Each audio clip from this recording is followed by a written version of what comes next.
بسم الله الذي لا يضر مع اسمه شيء في الأرض ولا في السماء وهو السميع العليم. السلام عليكم متتبعي قناة مارو تيربو كاف. جينا اليوم لكم فيديو جديد ليكون متعلق بسيارات فولكسفاغن جروب اللي منها الاودي، اللي هو غادي نشوفوا في هذا الفيديو ان شاء الله دي بروموسيون خاصين بالاودي وكذلك خاصين بالسيارات الفولكسفاغن. خليكم معايا في الفيديو، غادي تشاهدوا في هذه الحلقه اول سياره معنا اللي هي. وقبل ما نبداو الحلقه ديال اليوم بغيت نوضح لكم واحد النقطه مهمه. اليوم غادي نبداو معكم بمجموعه من السيارات الجديده الهجينيه اللي لقيتها دبليو اللي كتجمع بين محرك ديال ليسونس ومحرك اللي هو كهربائي، ولقيت عليه عروض اللي دي بروموسيون مزيانين في السوق الالماني، وقلت علاش لا نشاركش معكم ونشوفوا الاثمنه والتجهيزات ديالها. ولكن خليكم معايا حتى لاخر الفيديو، حيت من بعد غادي نتلاقاو بمجموعه اخرى من السيارات المستعمله خصوصا من فولكسفاغن، اودي ومحركات البنزين والديزل. اذا بقاو معايا ونبداو باول سياره معنا اليوم اللي هي امامنا الان، اودي كيو 3 سبور باك هيبريد. هاد لا فيرسيون جايانا بمحرك اللي هو هيبريد كيولد قوه 272 حصان avec une boîte vitesse automatique، وكتوفر كذلك إمكانية شحن كهربائي اللي هو كيعطينا مع استهلاك معلن للكهرباء، يعني كيعطيو 14.9 كيلووات لكل 100 كيلومتر. السيارة كما كتشوفوا جايانا باللون اللي هو لو نوار ميتاليك، مجهزة بتجهيزات مزيانة بحال لو طوا بانوراميك اللي يمكن لك تحكم فيه بالالوان اللي يظهروا في الفوق، زائد المصابيح الليد بلس، نظام الملاحه والترفيه اللي هو الاودي كونيكت، مجموعه من الانظمه المساعده على السياقه. الثمن الاصلي المعلن هو حوالي 68 ألف يورو، ولكن الثمن الترويجي الحالي اللي هي داخله بروموسيون اللي هو 61 ألف يورو، يعني الفرق مهم بحوالي 6845 يورو. بالنسبه اللي كيقلب على الاس يو في رياضيه وفاخره بتكنولوجيات هجينه، فهاد الاودي كيو دغاي كتستاهل تكون ضمن الاختيارات.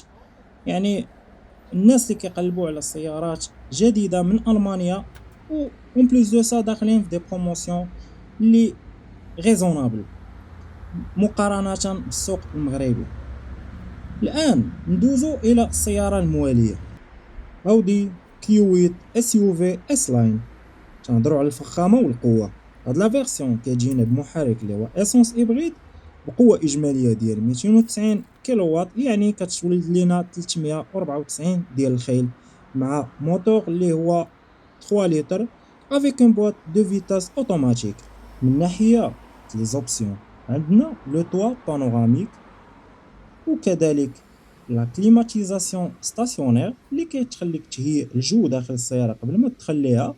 عندنا أيضا نظام الملاحة والترفيه اللي هو الاودي كونيكت اللي كيعطينا لي زانفورماسيون متعلقه بالسياره ونافيغاسيون او ميم طون.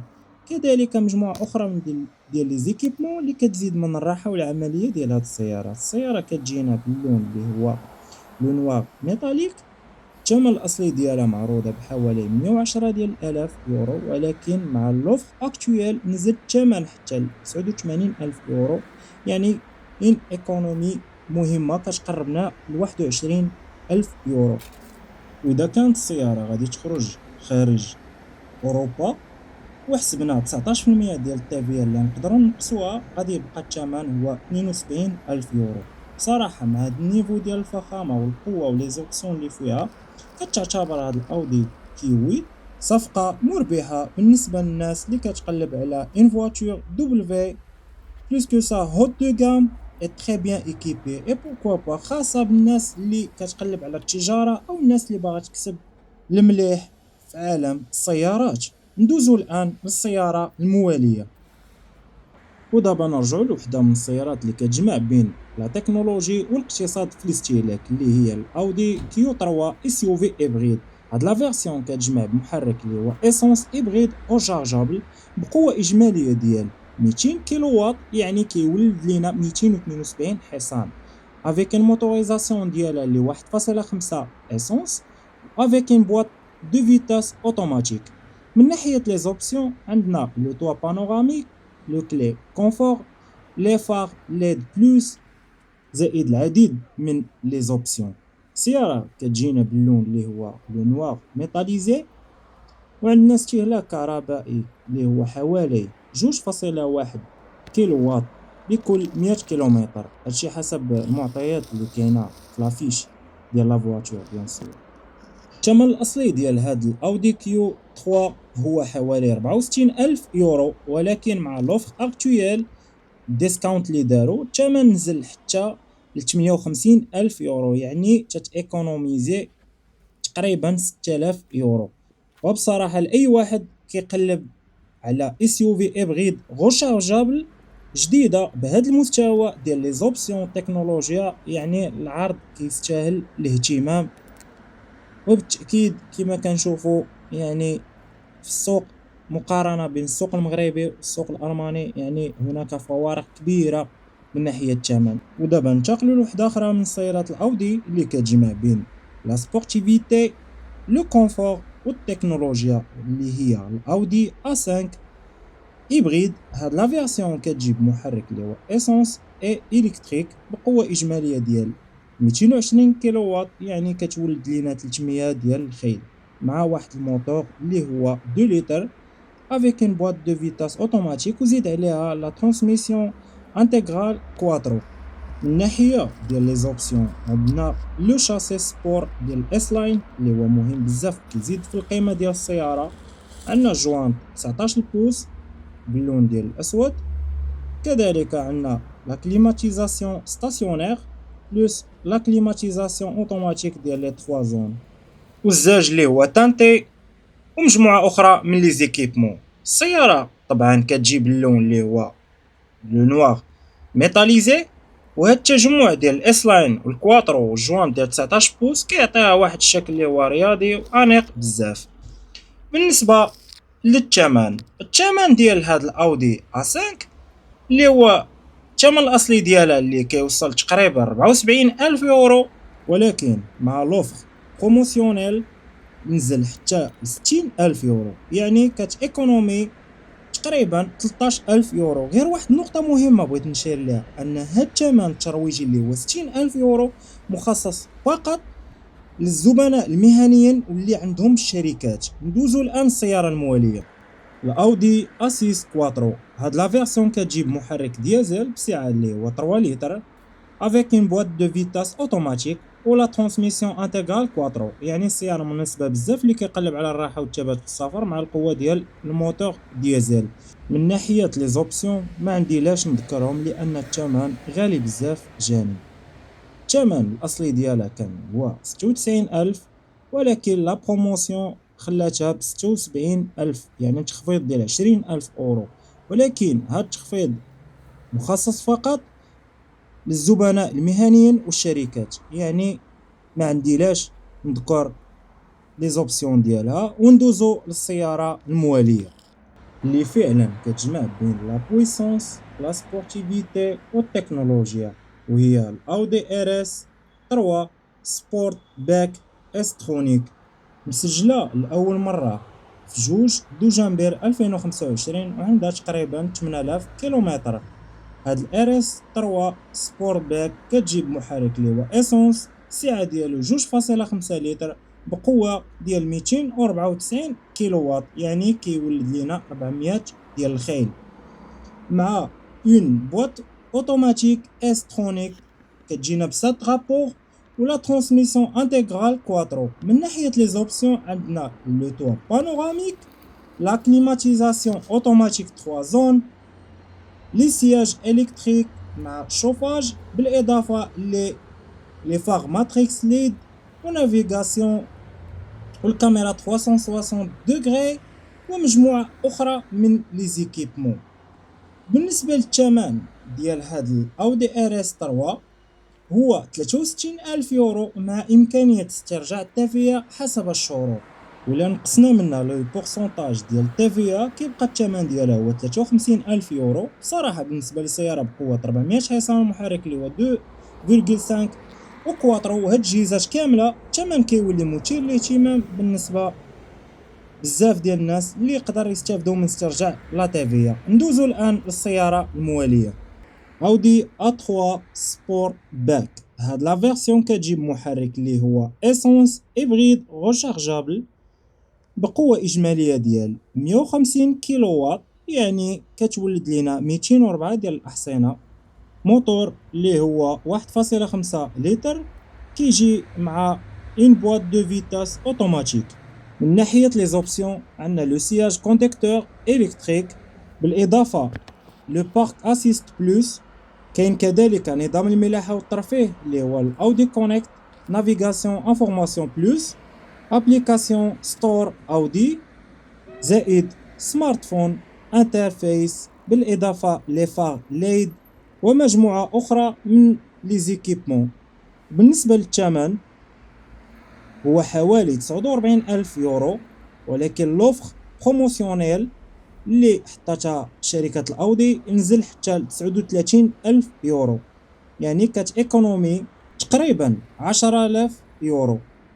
ودابا وصلنا للأودي A1 سبور باك 25، وهاد السيارة كتجيب محرك هو اسونس بقوة 70 كيلو واط، يعني 95 حصان، ومع موتور اللي هو 1 لتر. بالنسبة لابواط فيتاس كتجينا اون بواط فيتاس مانويل افيك 5 رابور. من ناحية لي زوبسيون عندنا لو فولون سبور اون كوير، لي سياج شوفونت à l'avant، كليماتيزاسيون اوتوماتيك دو زون، ومجموعة أخرى من لي زيكيبمون اللي متواجدة في هاد السيارة. ندوزو الآن للبرايس ديالها، وهو 30 ألف يورو، ولكن مع لا بروموسيون اللي كاينة دابا نزل حتى ل 27 ألف يورو، يعني كتيكونومي تقريبا واحد 2.5 مليون مغربية. ندوزو الآن للسيارة الموالية.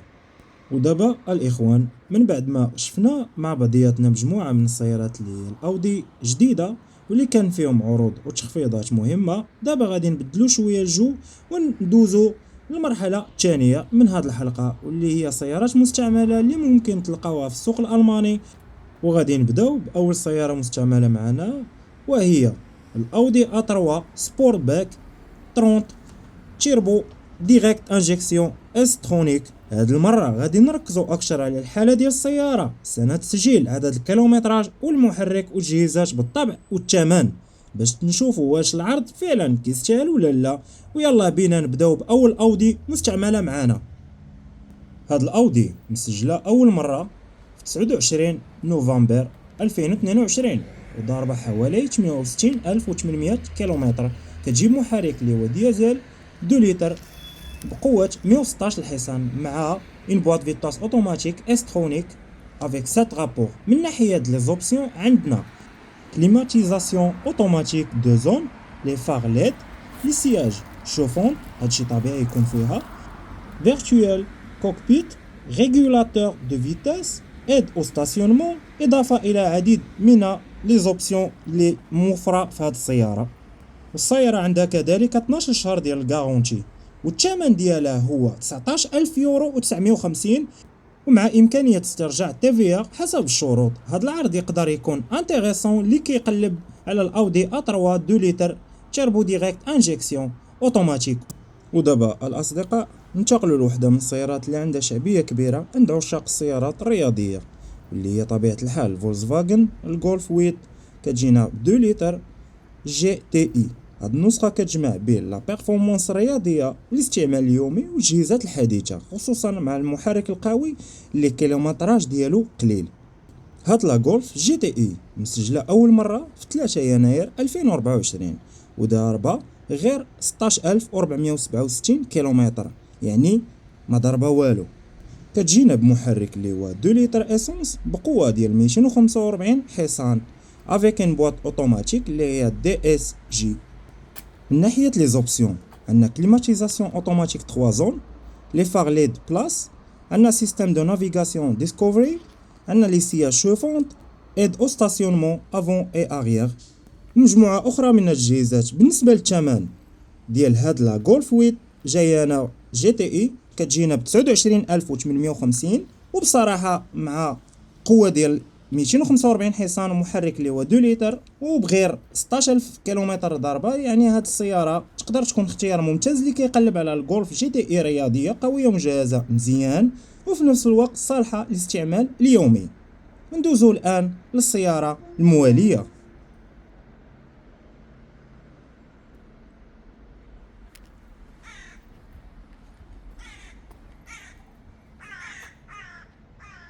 اودي Q5 سبورت باك كواترو استرونيك. هاد السيارة أول تسجيل ديالها كان في 25 أبريل 2022، ضاربة 57,000 كيلومتر وكتجيب محرك اللي هو ممتاز 2 لتر تيربو ديريكت انجيكسيون كيولد لينا قوة ديال 204 ديال الأحصنة مع ان بواط اوتوماتيك استرونيك كتجينا بسات غابور، زائد نظام الدفع الرباعي الكواترو اللي كيعطي ثبات وتحكم افضل في الطريق.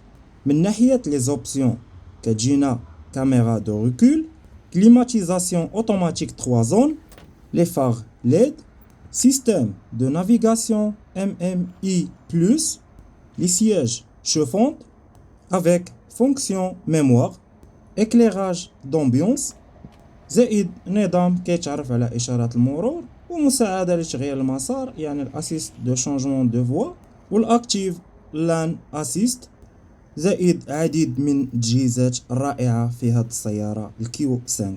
والآن وصلنا للثمن ديال هاد السيارة. هاد السيارة هاد الأودي كيو 5 سبور باك معروضة بحوالي 34,000 يورو وضاربة 57 كيلومتر كما قلنا في الأول، وكتجينا بمحرك اللي هو تيربو ديزل انجيكسيون بقوة ديال 240 حصان ونظام الدفع الرباعي هو الكواترو معروفة به الأودي وجهازات مزيانة وحتى 12 شهر ديال الكارونتي. فهاد السيارة بصراحة تستاهل الاهتمام، خصوصا اللي كيقلب على الأودي اس يو في فاخرة ومريحة وعملية في السوق الألمانية. ونخليكم مع هاد اللقطات وندوزو ان شاء الله للسيارة الموالية. هاد السيارة عملية بزاف واللي موجهة بالخصوص للخدمات والنقل السلع، وهي الفولكسفاغن كادي كارغو ماكسي 2 لتر تيربو ديريكت انجيكسيون. هاد النسخة مسجلة لأول مرة في أبريل 2023، ضربة حوالي 71,000 كيلومتر، كتجيب محرك اللي هو 2 لتر وقوة ديال 102 حصان، زائد قاعدة ديال العجلات الطويلة اللي كتعطيها مساحة أكبر في الجزء الخلفي ديال الحمولة، وبالتالي فهي مناسبة بزاف للحرفيين والشركات وأصحاب المشاريع اللي كيحتاجوا سيارة عملية في الخدمة اليومية. بالنسبة للثمن كتجيب 22,810 يورو. بصراحة بالنسبة لسيارة خدمية بمحرك 2 لتر ممتاز الثمن ديالها. ننتقلوا الآن للسيارة الموالية اللي هي سيارة كهربائية الفاخرة ديال الأودي اللي كتجمع بين الأداء والقوة والراحة والتكنولوجيا الحديثة اللي هي الأودي e-tron 55 كواترو اس لاين.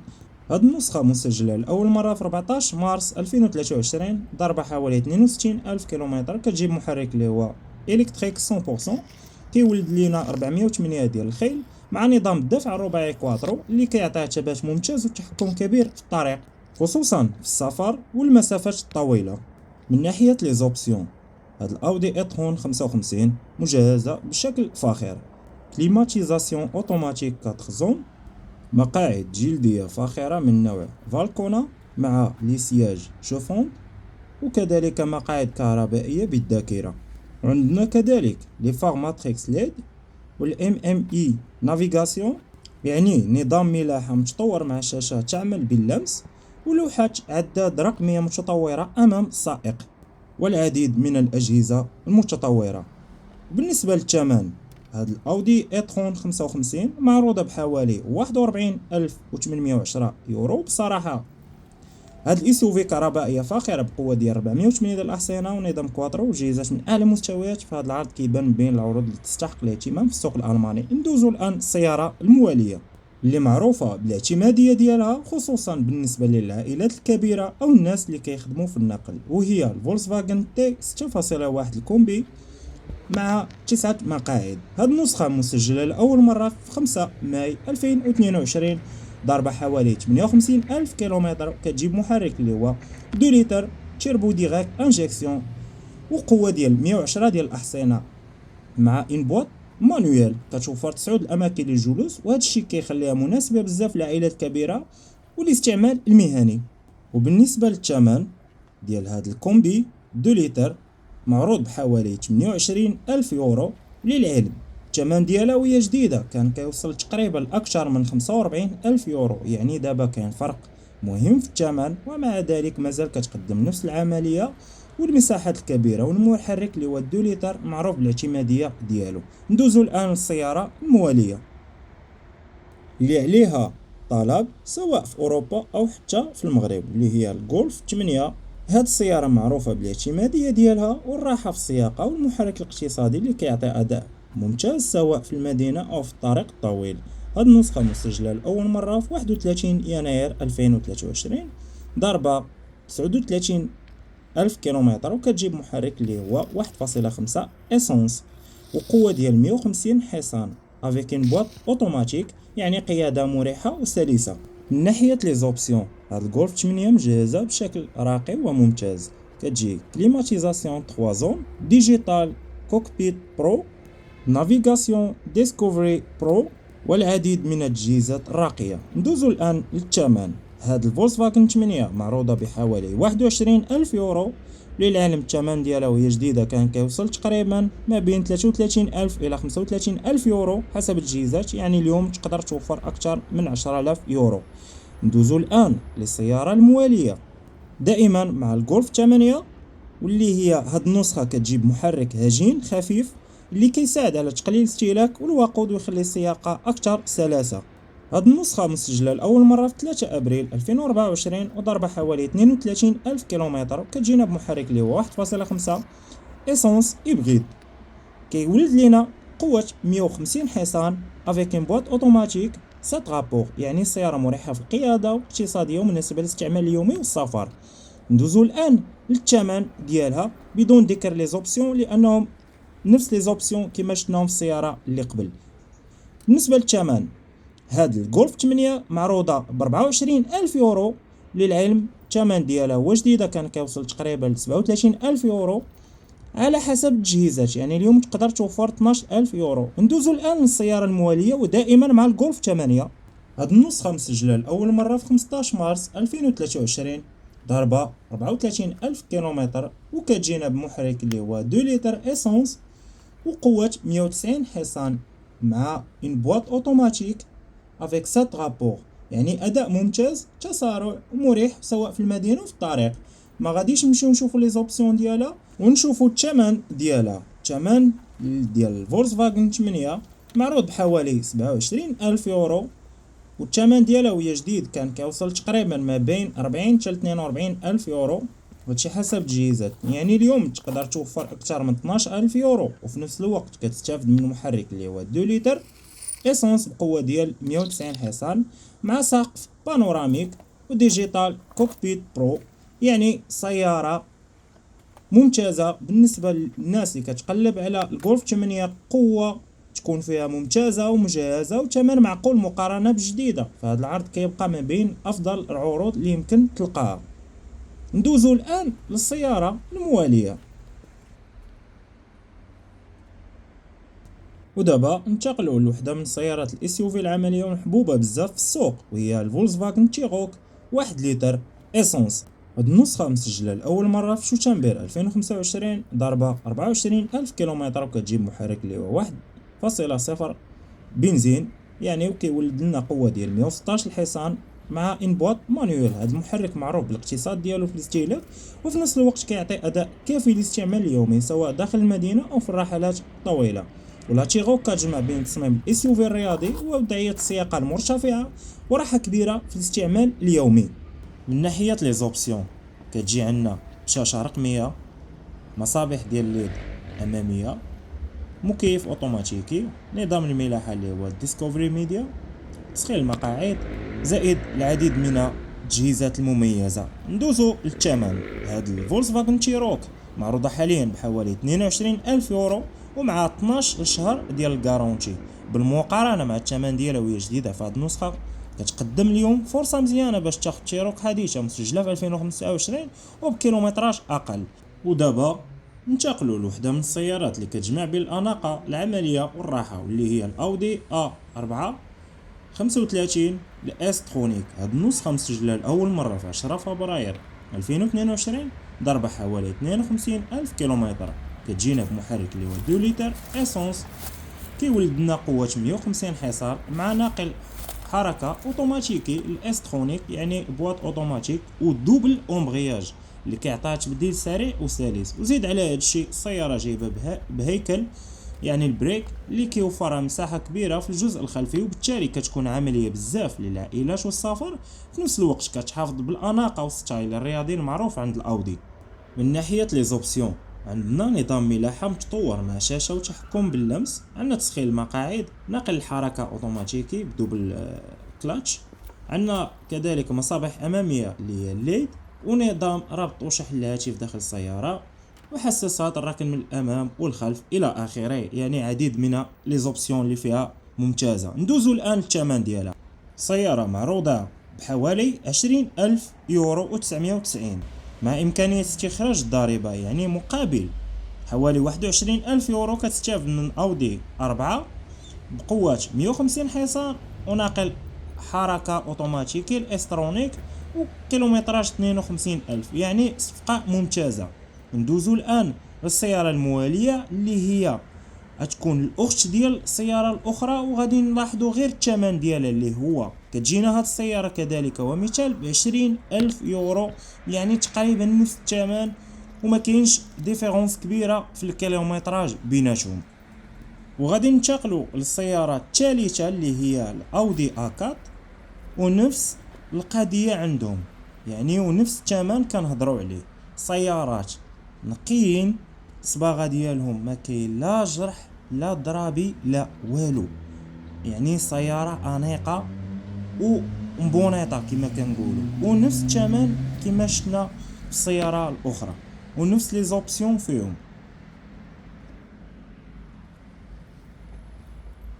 وكما سبق قلت لكم يعني كيتشاركوا كاملين في نفس الكيلومتراج ونفس الثمن اللي هو 21,000 يورو. ودابا ننتقلوا لوحده من السيارات الصغيره والانيقه اللي هي الاودي A1 سبور باك.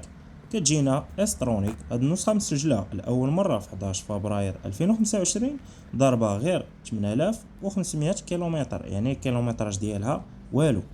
وكتجي المحرك اللي هو 1 لتر كيخرج لنا قوه ديال 95 حصان مع ناقل حركه اوتوماتيكي اللي هو الاسترونيك، كيجينا ب7 غابور. من ناحيه لي زوبسيون، هاد الاودي A1 مجهزه بشكل ممتاز، ولكن للاسف ما نطرقوش لي زوبسيون ديالها حيت ما بغيتش نطول عليكم في الفيديو بزاف، وندوزو ديريكتومون للثمن ديالها. معروضه الثمن ديالها بحوالي 24,000 يورو مع امكانيه استرجاع الضريبه، وزائد على هاد التجهيزات والسياره كتجي ب 12 شهر ديال الكارونتي، يعني ضمان المصنع لمده عام، وهذا كيخليها السياره اكثر اطمئنانا للمشتري. ندوزو الان للسياره المواليه لا غولف 8 اللي كتجينا بمحرك اللي هو 1.5. هاد النسخه مسجله لاول مره في 25 شتنبر 2025، ضربه غير 18,000 كيلومتر، وكتجيب محرك كما قلنا 1.5 اسونس، وتيعطينا قوه 150 حصان، يعني موتور قوي واقتصادي في نفس الوقت، مناسب للاستعمال اليومي والسفر. من ناحيه لي زوبسيون، كتجينا الغولف 8 كليماتيزاسيون اوتوماتيك 3 زون، سيستم دو نافيغاسيون اي ملتي ميديا ديسكوفر، زائد الكثير من لي زوبسيون. وندوزو بسرعه للثمن.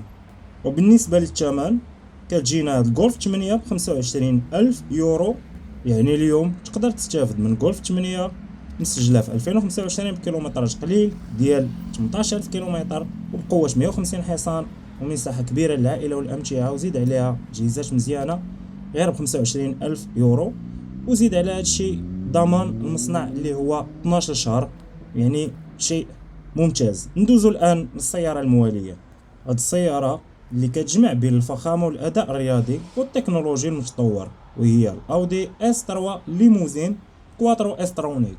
هاد النسخه مسجله لاول مره في 1 يوليوز 2023، دايره 57,000 كيلومتر، وكتجيب محرك قوه ديالو 2 لتر اسونس وقوه 310 ديال الخيل مع ناقل حركه اوتوماتيكي مع 7 غابور، وزيد عليها نظام الدفع الرباعي اللي هو كواترو اللي كيعطيها ثبات وتحكم ممتاز خصوصا في الطريق او المنعرجات.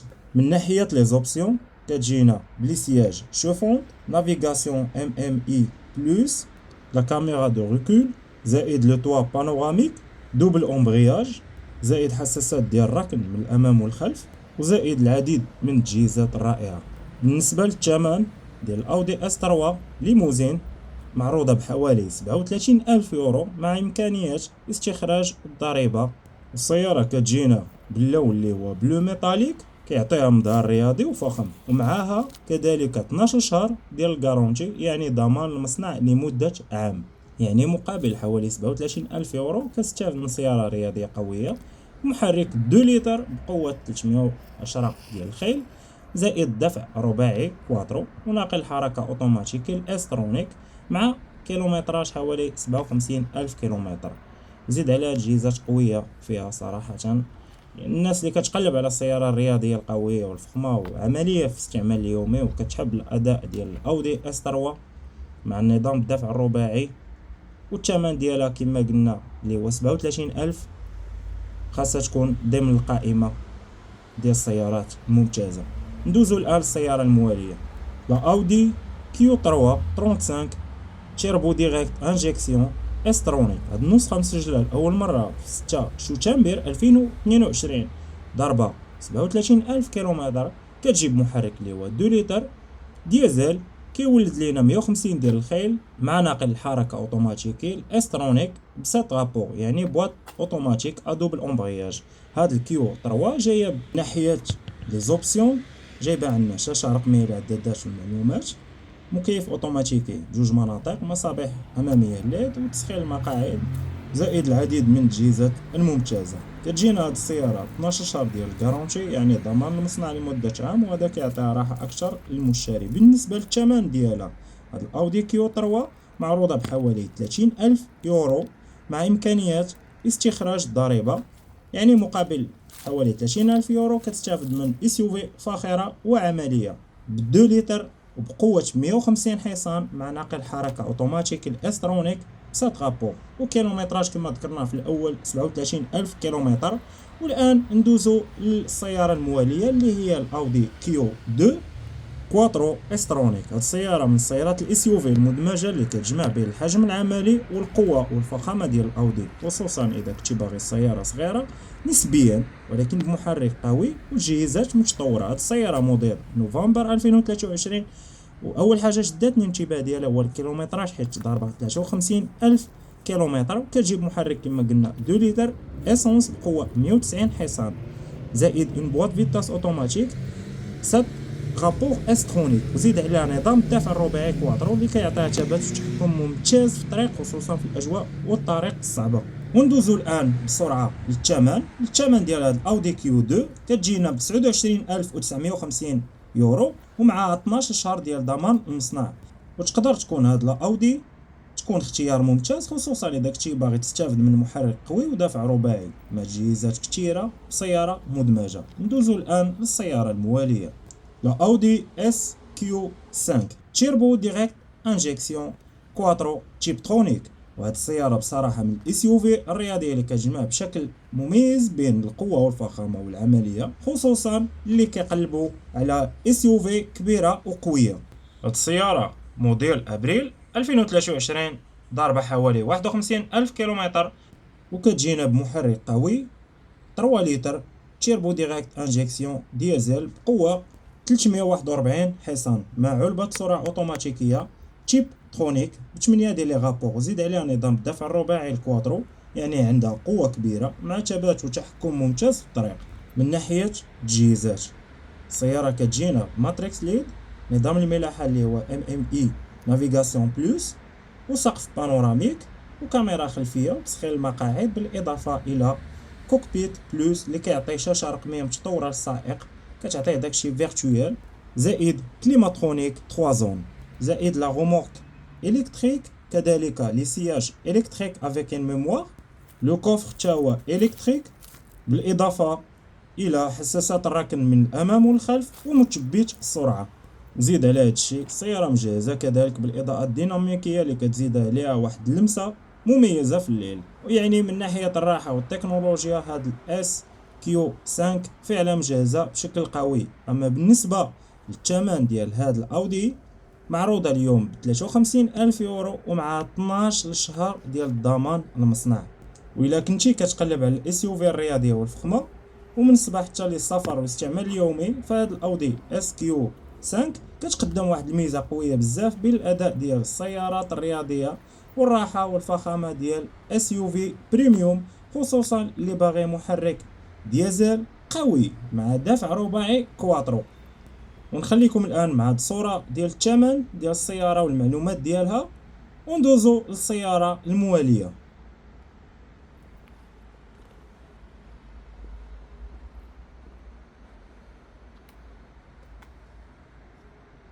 لا اودي A4 كواترو تيب ترونيك. هاد السيارة موديل يناير 2023 داربة حوالي 97,000 كيلومتر، كتجيب محرك بقوة 3 لتر تيربو ديريكت انجيكسيون بقوة 286 حصان مع علبة سرعة اوتوماتيكية اللي هي تيب ترونيك، كتجينا ب8 غابور، وزيد عليها نظام الدفع الرباعي الكواترو اللي كيعطيها ثبات وتحكم ممتاز سواء في الطريق السيار او الطريق اللي فيها ظروف صعبة كفيراجات. من ناحية تجهيزات السيارة كتجينا بتجهيزات قوية كأضواء الليل، نظام الملاحة نافيغاسيون بلوس، وتسخين المقاعد بالإضافة إلى كليماترونيك.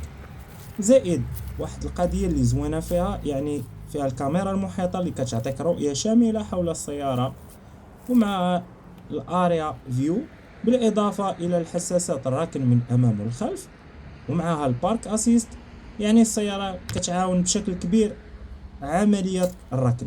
أما بالنسبة للثمن ديال الأودي A4 معروضة اليوم ب30,000 يورو ومع 12 شهر ديال ضمان المصنع مع إمكانية استخراج الضريبة.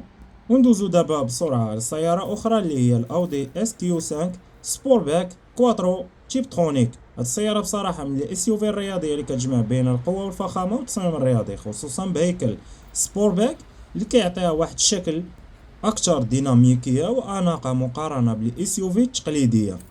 هاد السيارة موديل ماي 2023 ضربة حوالي 55,000 كيلومتر، كتجيب محرك قوي اللي هو 3 لتر، كيعطينا تيربو ديريكت انجيكسيون بقوة 341 ديال الخيل مع ان بواط فيتاس اوتوماتيك افيك 8 غابور. زيد عليها نظام الدفع الرباعي الكواترو اللي كيعطيها ثبات وتحكم ممتاز مع هاد القوة الكبيرة اللي فيها. من ناحية تجهيزات السيارة مجهزة بمقاعد رياضية، غومورك الكتريك، لي سياج الكتريك افيك ان ميموار.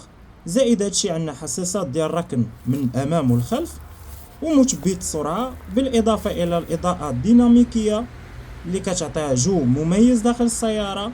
زائد هادشي كتجي عندنا نظام الملاحة نافيغاسيون بلوس وتسخين المقاعد بالإضافة إلى كليماترونيك 3 زون زائد طوا بانوراميك.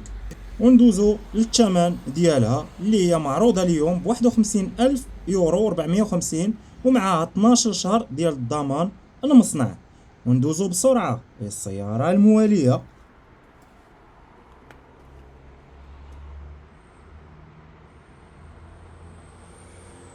ودابا معنا الاودي A3 سبور باك، كتجينا استرونيك، وهاد السيارة من الموديلات اللي كتجمع بين الأناقة والرياضة. هاد السيارة موديل شوتشامبير 2024 ضربة حوالي 27,000 كيلومتر، وكتجيب محرك 1.5 لتر اسونس بقوة 150 حصان مع ان بواط فيتاس اوتوماتيك 7 غابور، وكتجي استرونيك، يعني عندك اداء مزيان مع راحة كبيرة في القيادة خصوصا داخل المدينة وفي المسافات الطويلة.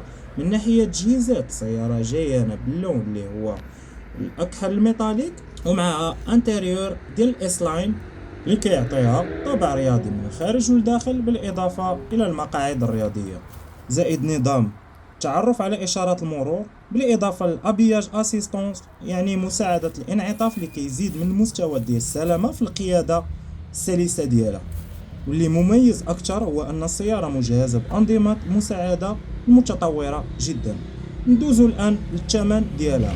والثمن ديالها معروضه اليوم ب 34,000 يورو ومع 12 شهر ديال ضمان المصنع.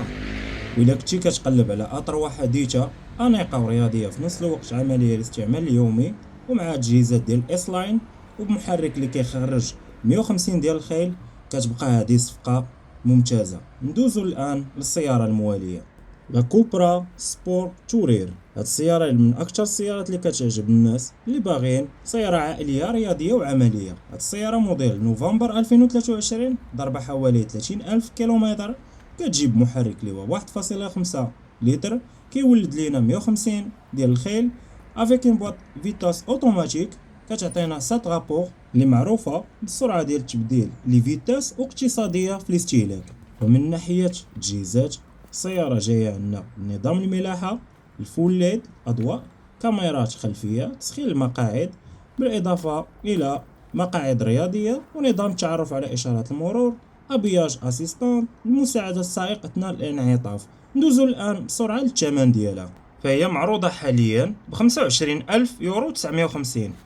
ودابا خليكم معايا نشوفوا السياره المواليه اللي هي الاودي اسيس عائليه، كتجينا كواترو استرونيك. وهاد السياره من اكثر السيارات الاودي اللي كتجمع بين الفخامه والقوه والعمليه، لانها مناسبه اللي باغي سياره راقيه للسفر والعائله وفي نفس الوقت فيها اداء رياضي بفضل المحرك البنزين والدفع الرباعي. هاد السياره موديل اكتوبر 2023 ضربه حوالي 55,000 وكتجيب محرك اللي هو 2 لتر بنزين بقوه 265 حصان افيك ان بواط فيتاس اوتوماتيك الاسترونيك افيك 7 رابور، وزيد عليها نظام الدفع الرباعي الكواترو اللي كيعطيها ثبات وتحكم ممتاز في الطريق. من ناحيه لي زوبسيون هاد السياره كتجينا بفئه ادفانس ومعها كليماترونيك ب4 زون، يعني كل راكب يقدر يضبط درجه ديال الحراره اللي كتناسبو، الاضافه الى ماتريكس ليد ونظام الملاحه اللي هو نافيغاسيون بلس MMI. عندنا كذلك فيرتوال كوكبيت بلس وكاميرا خلفيه وكاميرا 360 وتسخين المقاعد وراديو رقمي، بالاضافه الى حساسات الركن من الامام والخلف والبارك اسيس بلس اللي كيساعد في الركن بسهوله. وندوزو دابا بسرعه للثمن ديالها. هاد الاسيس كواترو استرونيك معروضه اليوم ب 33,000 يورو و950 ومع 12 شهر ديال الضمان المصنع. ومازال ما ساليناش لان الجزء الثاني غادي يكون فيه سيارات اخرى بمواصفات قويه ومفاجات واثمنه غادي تعجب بزاف ديال الناس اللي كيقلبوا على افضل الصفقات في السيارات المستعمله. وفي الاخير كنتمنى يكون هذا الفيديو عطاكم فكره واضحه على سوق السيارات المستعمله هنا في المانيا، وشفتوا شنو كيميز كل سياره من ناحيه المحرك التجهيزات والثمن، باش اي واحد كيقلب على سياره يقدر ياخذ القرار وهو عنده معلومه واضحه، ما يبقاش يعتمد غير على الصور او الاعلانات. وهذا النوع ديال المحتوى صراحه كيحتاج وقت بحث مجهود كبير باش نوصل لكم المعلومه بطريقه بسيطه وواضحه. وإلا حسيتي ان هذا الفيديو فادك وغادي يفيد حتى شي حد واحد اخر، دعمنا بلايك وخلي لينا رايك في التعليقات، وما تنساش تشترك في القناه وتفعل الجرس باش يوصلك كل جديد. شكرا لكم من القلب على المتابعه والثقه ديالكم، ونتلاقاو ان شاء الله في الجزء الثاني على قريب. والسلام عليكم ودمتم في رعايه الله.